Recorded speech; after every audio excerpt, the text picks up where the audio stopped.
Diocesat neurologos de los más reconocidos del país y había enfermedad, sin decirlo con esas palabras, la sentencia de muerte para el futuro de Mateo Domínguez.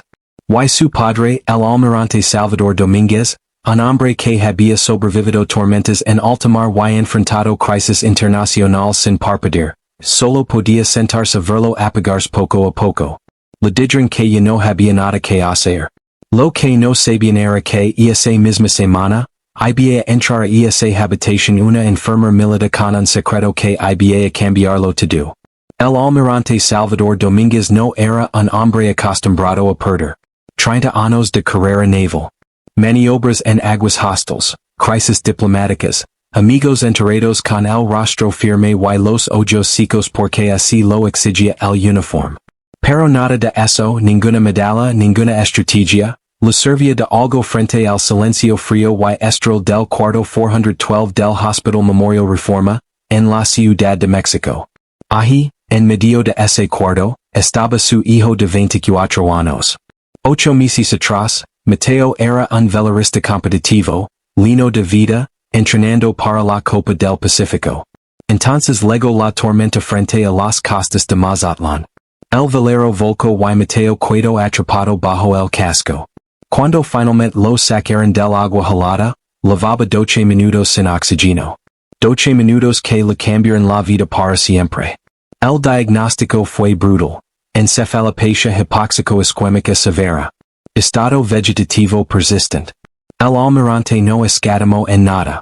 Trajo especialistas desde Ginebra, neurocirurgianos desde Houston, hasta terapeutas alternativos que le recomendaron desde Guadalajara. Todos llegaron a la misma conclusión devastadora. El talo cerebral de Mateo seguía controlando su respiración y su corazón, pero la parte de su cerebro que guardaba su personalidad, sus recuerdos, su chispa, estaba completamente apagada. Y es cuestión de mantenerlo cómodo, almirante. Le había dicho semanas atrás el Dr. Alberto Casares, jefe de neurología del hospital, acomodándose los lentes de diseñador con una calma practicada.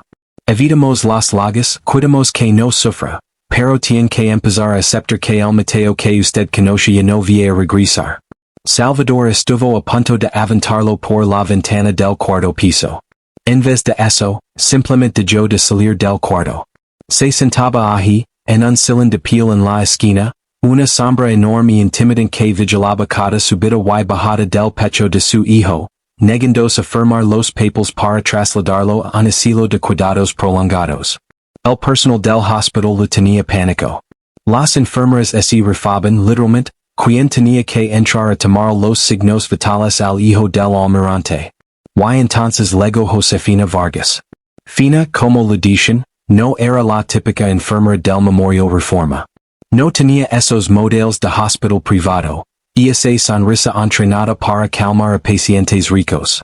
A sus 32 años, acababa de dejar el servicio activo después de 6 años como enfermera de combate del ejército mexicano, con misiones de paz en África y en zonas de desastre en el Caribe. Cargaba con el peso invisible de una mujer que había pasado su juventud evitando que soldados destrozados se desangraran en el lodo. La contrataron por la escasez de personal, pero en cuanto el Dr. Casares vio sus botas, su trenza apretada y la evidente falta de sumisión en su mirada, la mandó directo al turno de la madrugada. Que no se acerca los pacientes VIP en el día, le había dicho al jefe de horarios. No quiero a una enfermera de cuartel asistiendo a los donantes. Así que un martes de lluvia, a las 11 de la noche, Fina Vargas empujó su carrito hacia el cuarto 412. El cuarto estaba bañado en la luz azul de los monitors. El almirante, como siempre, estaba despierto, sentado en la esquina mirando la pared. Ni siquiera volteó cuando ella entró. Buenas noches, almirante, dijo Fina con una voz clara, sin el temblor de respeto que las demás enfermeras le mostraban. Salvador giró la cabeza lentamente. Tenía los ojos rojos, hundidos por meses de no dormir bien. La enfermera de antes se llamaba Sandra. Ella le habría revisado el suero. Sandra pidió cambio a pediatría, respondió Fina sin perder el ritmo, acercándose a la cama. Yo soy Josefina. A partir de hoy me toca el turno de noche. Maroa Mateo. Estaba esquelético, los músculos atrofiados a pesar de la fisioterapia. Sus manos se curvaban hacia adentro, en esa postura clásica del daño neurológico severo. Fina comenzó su revisión, presión, oxigenación, dilatación de pupilas. Pero mientras trabajaba, no solo veía los números en la pantalla. Veía al paciente. Había pasado años aprendiendo a leer un cuerpo traumatizado, y sabía perfectamente la diferencia entre un cuerpo vacío y un cuerpo que estaba, en secreto, en guerra consigo mismo. Al levantar con cuidado el brazo derecho de Mateo para revisar el catéter, lo sintió. Apenas perceptible. Tan sutil que un doctor deprisa o una enfermera con miedo al almirante jamás lo habrían notado. Era un temblor rítmico, microscópico, en lo más profundo del músculo del brazo. No era el disparo aleatorio de nervios muriendo. Tenía un patrón. Fina ese cuello congelada, presionando con suavidad al interior del codo de Mateo. Observó su garganta. Un reflejo de deglución, lento pero presente. Miró sus párpados. Un parpadeo microscópico, perfectamente sincronizado con el temblor del brazo. No está vacío, pensó Fina, sintiendo un escalofrío recorrer la espalda. Está encerrado ahí dentro. ¿Hay algún problema, enfermera? La voz del almirante cortó el silencio filoso y la defensiva. Fina bajó el brazo con rapidez. No, señor. Solo verificaba que la vía estuviera bien. Terminó su ronda y salió al pasillo en silencio, con la mente de regreso en una carpa polvorienta en algún punto de África, 4 años atrás. Recordaba al cabo Tomás Rivas, atrapado en la onda expansiva de una explosión durante una misión de paz. Rivas no tenía en un rasguño visible, pero su cerebro se había literalmente congelado por el impacto. Se presentó exactamente igual que Mateo, catatónico, dado por perdido por los médicos de campo. La doctrina médica tradicional del Memorial Reforma decía que el tejido de Mateo estaba muerto. Pero la experiencia de Fina en el campo de batalla le susurraba otra teoría, bloqueo neurológico de choque.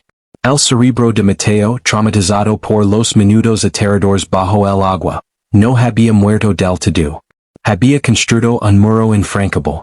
El estímulo del mundo exterior era tan abrumador, estaba tan ligado a la agonía de ahogarse, que su sistema nervioso central había cortado voluntariamente la conexión con los nervios periféricos para protegerse. Estaba ahí dentro, gritando en la oscuridad. Durante las siguientes 3 noches, Fina no dijo nada. Solo reunió evidencia. Hacía pruebas discretas durante sus rondas de medianoche, cuando el almirante caía rendido por unos minutos. Golpeó un diapasón de metal y lo sostuvo contra el hueso detrás de la oreja de Mateo. Su ritmo cardíaco subió 4 latidos por minuto. Aplicó presión profunda y repentina entre el pulgar y el índice. Su respiración cambió durante exactos 3 segundos. La evidencia confirmaba su sospecha más aterradora. El Dr. Casares y todo su equipo de especialistas de clase mundial habían diagnosticado mal al hijo del almirante. Estaban tratando una falla de hardware cuando el verdadero problema era un ciclo de software catastrófico. El viernes por la mañana, al terminar su turno, Fina interceptó al Dr. Casares en la sala de descanso del personal. Dr. Casares, necesito hablar con usted sobre el paciente Domínguez, cuarto 412, dijo Fina, bloqueando el paso a la cafetera. Casares suspiró mirando su reloj. Enfermera Vargas. Espero que el turno de noche la esté tratando bien. Si es sobre la sonda de alimentación, solo anótalo en el expediente. Y es sobre el diagnóstico, dijo Fina con firmeza. No está en estado vegetativo persistente. Está atravesando una disociación neurológica. Está encerrado en un ciclo de retroalimentación sensorial. Casares dejó de servirse el café y la miró con una sonrisa incrédula. ¿Perdón?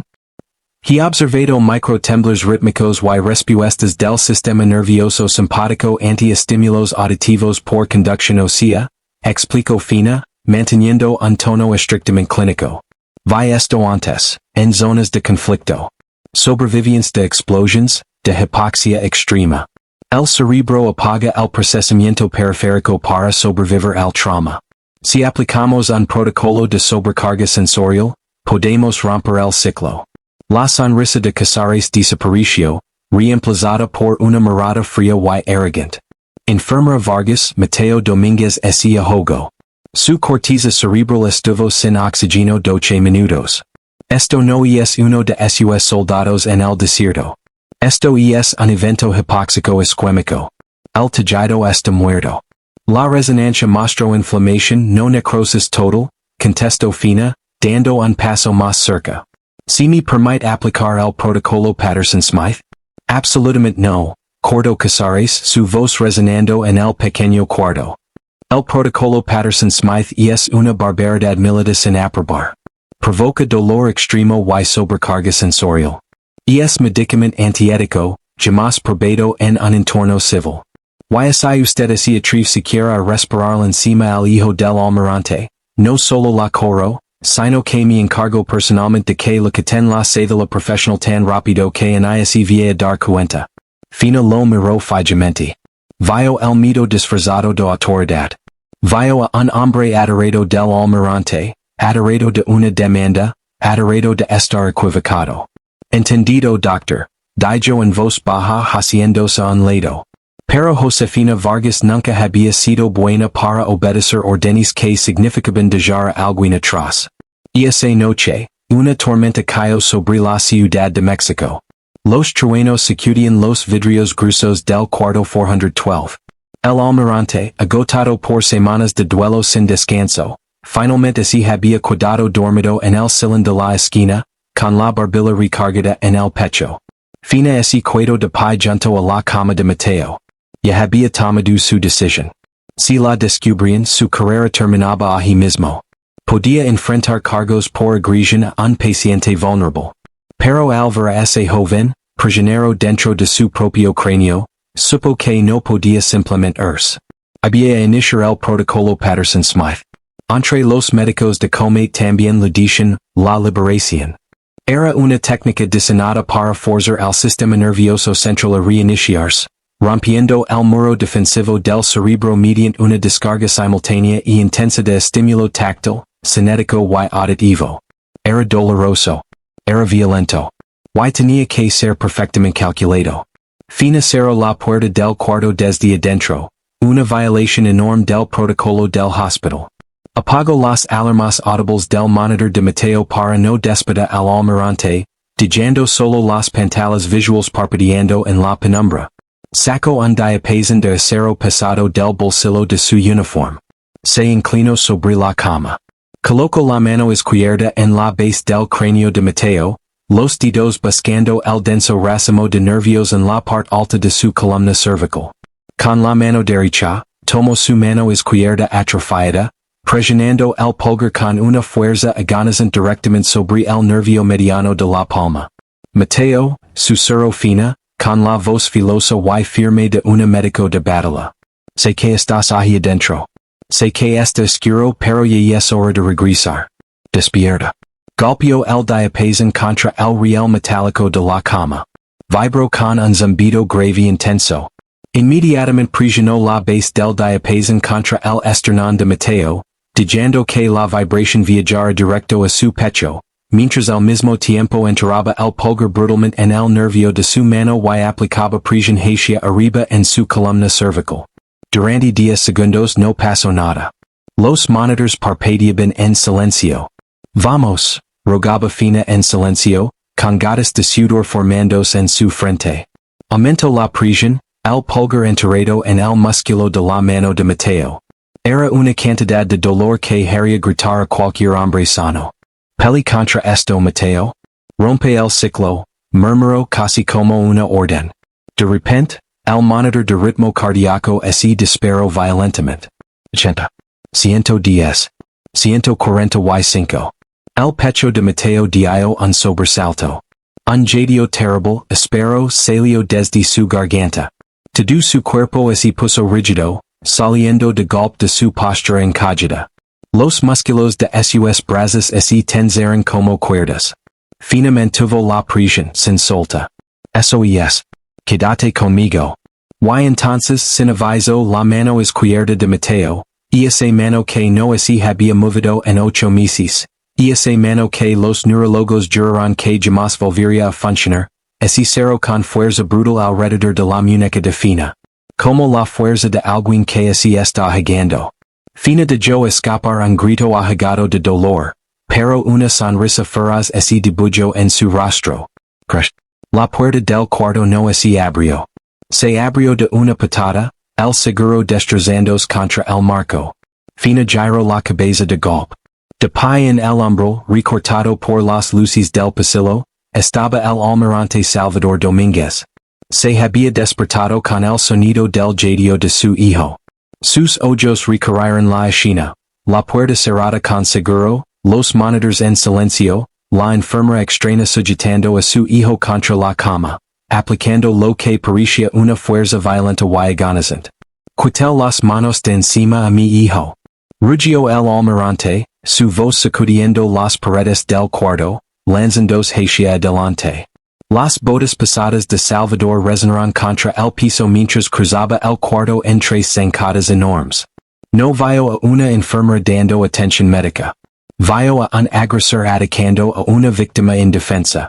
Sus manos grandes y curtidas se cerraron sobre los hombres de Josefina como un torno, arrancándola del lado de la cama. Fina cayó al piso con fuerza, el hombro golpeando contra la base metálica del carrito. Las charolas resonaron y una caja de guantes estrellas se derramó por el suelo. Seguridad. Gritó Salvador, su voz retumbando por el pasillo silencioso.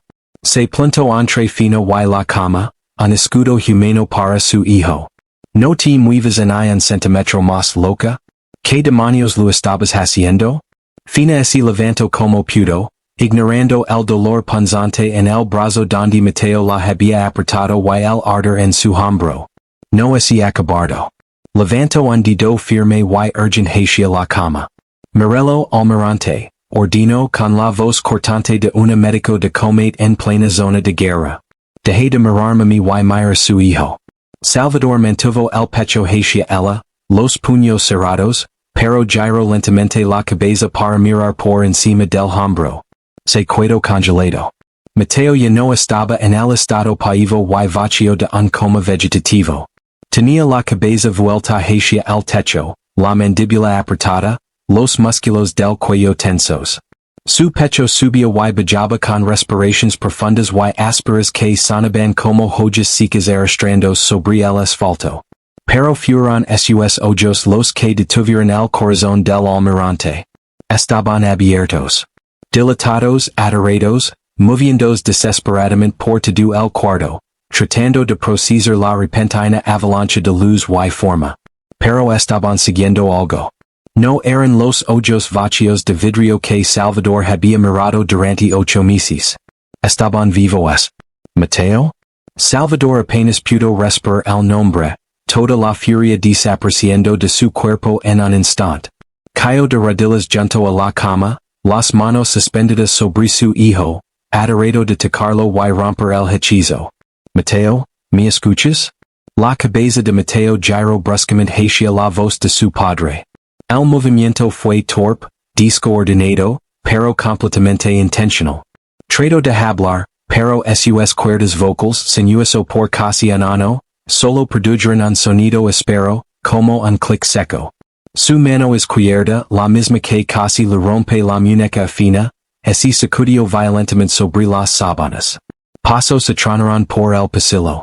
2 guardias de seguridad entraron al cuarto, las linternas barriendo el caos. Detrás de ellos, poniéndose la bata blanca sobre la pijama, venía el doctor Alberto Casares, el jefe de guardia. ¿Qué demonios está pasando aquí? Exigió Casares con el rostro enrojecido de sueño y rabia repentina, observando el desorden, Fina en el suelo, al almirante de rodillas junto a la cama. Enfermera Vargas lo advertía específicamente. Necesito el carro de paro, interrumpió Fina, levantándose del piso, sacudiéndose el uniforme, su actitud completamente profesional otra vez, ignorando a los guardias.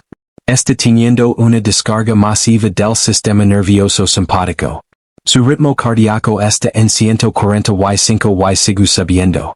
Necesita un beta bloqueador de dosis baja para controlar el pico de adrenalina, o vaya a entrar en paro secundario.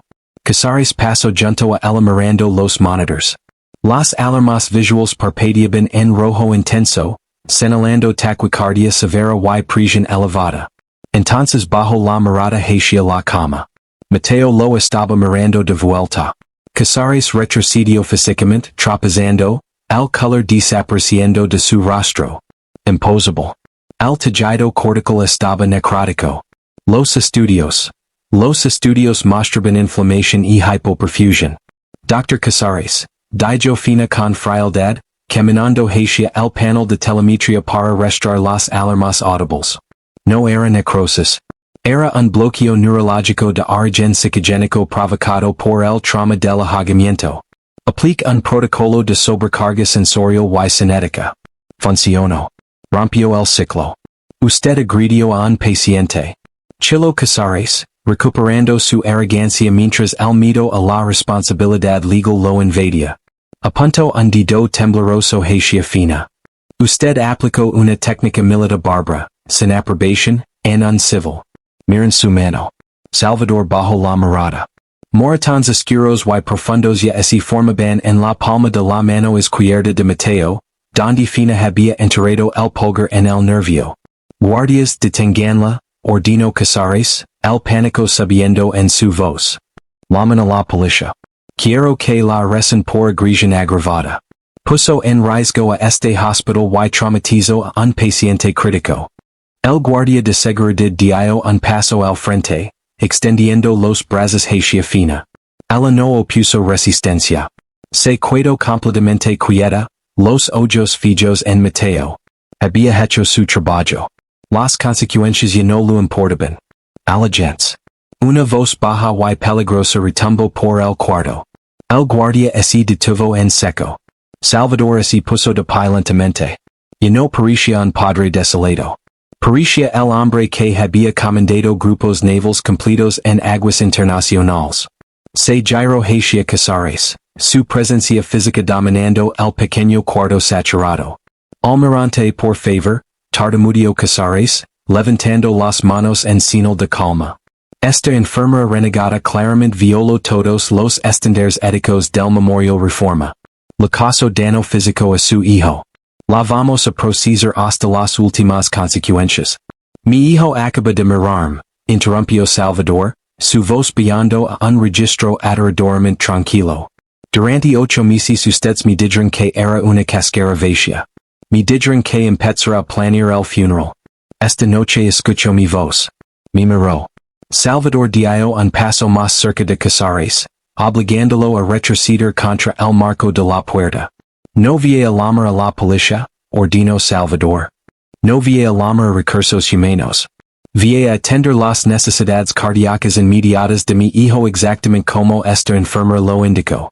Y cuando salga el sol, Dr. Casares, usted y yo vamos a tener una conversación muy larga sobre su criterio médico. Salvador se giró hacia fina. Observó los moratones en su muñeca, donde su hijo la había sujetado. Luego la miró a los ojos. Enfermera Vargas, dijo Salvador con tono formal. ¿Está usted herida? No, señor, respondió fina con la postura firme. Bien, asintió Salvador regresando junto a la cama de su hijo y tomando con suavidad su mano derecha, la que no tenía moratones. Entonces vaya por ese beta bloqueador. Su turno todavía no termina. La luz de la mañana cortaba con fuerza a través de las persianas de madera de la oficina del Administrador General del Memorial Reforma, en el 8º piso. El aire estaba cargado, denso de un pánico legal que nadie se atrevía a decir en voz alta. Josefina Vargas estaba sentada en una silla de piel rígida, las manos cruzadas sobre el regazo. Y se había cambiado de uniforme, lavaba un suéter gris sencillo y jeans oscuros. Frente a ella, del otro lado del escritorio de caoba, estaba el Dr. Alberto Casares junto a una mujer de mirada severa del área legal del hospital, llamada licenciada Diana Fuentes. Enfermera Vargas, estamos tratando de contener una catástrofe, dijo la licenciada Fuentes con voz suave, deslizando un expedient grueso sobre el escritorio. Usted inició un procedimiento violento y no autorizado en un paciente de alto perfil. Detrás de una puerta cerrada con seguro. La evaluación del Dr. Casares es que pudo provocar un derrame cerebral fatal. La evaluación del Dr. Casares mantuvo a un joven conscient atrapado en un vacío sensorial durante 8 meses, porque era más fácil que admitir que la resonancia inicial no era concluyente. Respondió Fina, con un tono casi de conversación, sin una pizca de intimidación. Casares golpeó la mesa con la mano. Eso es difamación procesable. Seguimos los protocolos neurológicos estándar para encefalopatia hipóxico-isquémica. Tuvo suerte. Usó un truco de carnicero y provocó un estado reflejo errático temporal en su sistema nervioso. Eso no prueba nada sobre su capacidad cognitiva a largo plazo. Antes de que Fina pudiera responder, la pesada puerta de madera se abrió de golpe. El almirante Salvador Domínguez entró al cuarto. Y no lavaba la ropa arrugada de la noche anterior. Vestía un traje azul marino impecable, perfectamente entalado. Detrás de él entró un hombre cargando un maletín de piel grueso. Buenos días, licenciado Fuentes, Dr. Casares. Dijo Salvador, pasando de largo las sillas vacías y parandos justo detrás de Fina. Colocó una mano firme y protectora sobre el respaldo de su silla. Él es el licenciado Salinas. Es el abogado principal del patrimonio de mi familia. Casares tragó saliva, ajustándose el cuello de la camisa. Almirante, no era necesario traer un abogado. Solo estamos manejando un asunto disciplinario interno sobre una empleada que actuó por su cuenta y agredió a su hijo. Ella no agredió a mi hijo. Lo rescato, corrigió Salvador con dureza. Hizo un gesto hacia el licenciado Salinas, quien abrió su maletín y sacó varias tabletas electrónicas, deslizando una hacia Casares y otra hacia la licenciada Fuentes. Mientras usted dormía, Dr. Casares, le pedí al licenciado Salinas que extrajera todos los datos crudos de telemetría de los monitores de Mateo de las últimas 3 noches. También le envié esa información al jefe de trauma del Hospital Central Militar, un hombre que sirvió bajo mi mando durante una misión naval hace muchos años. Los ojos de Casares se abrieron al ver las gráficas en la pantalla. Mi contacto del Hospital Central Militar confirmó exactamente lo que la enfermera Vargas documentó, continuó Salvador, con voz fría y precisa. Microtemblors. Respuestas sincronizadas del sistema nervioso simpático anti-estímulos auditivos. Señales de que mi hijo estaba consciente, atrapado y aterrado. Señales que usted, doctor, pasó por alto porque era demasiado arrogante para revisar su propio diagnóstico inicial. Almirante, las complejidades de una lesión cerebral. Casares empezó a sudar, secándose la frente con un pañuelo. Las complejidades son irrelevantes cuando la ejecución es negligente, cortó Salvador. Se inclinó sobre el escritorio, apoyando los nudillos sobre la madera de caoba, acercando el rostro al de Casares. Usted guardó a mi hijo. Lo dio por perdido para proteger las estadísticas de mortalidad de su hospital. Si la enfermera Vargas no hubiera desobedecido sus órdenes, mi hijo habría pasado los próximos 40 años gritando en la oscuridad. La licenciada Fuentes carraspeó nerviosamente. Almirante Domínguez, le aseguramos que estamos revisando nuestros procedimientos diagnósticos, pero debemos atender la responsabilidad legal de las acciones de la enfermera Vargas. La técnica que ella usó. La técnica que ella usó es el llama protocolo Patterson-Smythe, declaró Salvador. Y es brutal. Y es violenta. Y es la única razón por la que mi hijo me apretó la mano esta mañana y reconoció mi rostro. Salvador se enderezó, abotonándose el saco. Esto es lo que voy a hacer, dictó Salvador sin dejar espacio para negociar. Josefina Vargas voy a renunciar al memorial reforma de manera efectiva e inmediata. Fina parpadeó, mirando hacia arriba al almirante con sorpresa. ¿Por qué? Continuó Salvador mirándola con una sonrisa leve y llena de respeto. Voy a aceptar un puesto privado como coordinadora principal de la rehabilitación de mi hijo. Su sueldo voy a ser el triple de lo que le pagan aquí. Y va a tener autoridad absoluta sobre el régimen de fisioterapia. Voltio de nuevo su mirada de acero hacia los administradores del hospital. En cuanto al memorial reforma, van a reestructurar en silencio su departamento de neurología. El Dr. Casares va a tomar un retiro permanente anticipado. Si intentan retirar la cédula a la enfermera Vargas, ¿es hay una sola palabra de esto liga a la prensa? ¿O es yo vuelvo a ver el nombre del Dr. Casares en alguna revista médica? El licenciado Salinas va a desatar una demanda por mala práctica tan devastadora que va a quebrar esta institución y va a quitar la cédula a cada médico que firmó el expediente Mateo. ¿Quedó claro? El silencio en la oficina fue absoluto. Casares miraba su ragazzo, completamente derrotado. La licenciada Fuentes se sintió despacio, con el rostro pálido. Sí, Almirante. Perfectamente claro. Salvador tocó el respaldo de la silla de fina. Vámonos, enfermera Vargas. Tenemos mucho trabajo por delante. 6 meses después, el gimnasio privado de rehabilitación en la residencia de los Domínguez olía a eucalipto y a esfuerzo. Mateo Domínguez estaba sentado en el borde de un tapete acolchado, el pecho agitado por el cansancio. Seguía delgado, esos músculos todavía peleando por recuperar la masa que había perdido en esa cama de hospital. Lavaba shorts deportivos y una playera empapada de sudor. De pie a un metro de distancia estaba Josefina. Otra vez, ordenó sosteniendo una pelota de tenis amarilla frente a él. Mateo apretó los dientes, un temblor localizado sacudiendo su brazo izquierdo.